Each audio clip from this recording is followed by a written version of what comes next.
Mga napatay bangod sa dengue sa probinsya sang Iloilo nagdangat na sa 17. Bed occupancy rate sa provincial kag district hospitals hugot nga ginamonitor. Si Zen Kilantang Sasa nakatutok.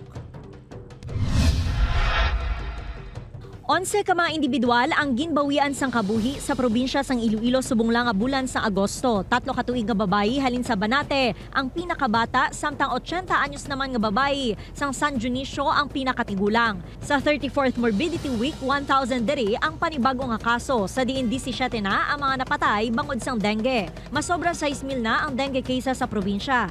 Ang mga latest naton nga deaths halin sa City of Pasig, no, duwagi kabilog, ang Baratak Nuevo 3 na kabilog, then ang aton nga Banate, no, may isa kita kabilog nga 3 years old, and then ang Concepcion nato na 34-year-old.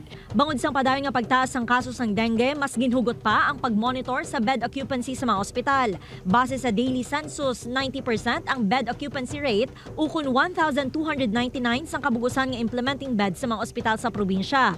194 diri ang confined nga positibo sa dengue. We are sustaining the levels of what we need to do and what we need to have.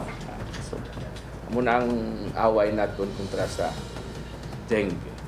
But again, based it on the behavior of the virus in 2019, it may go down in September.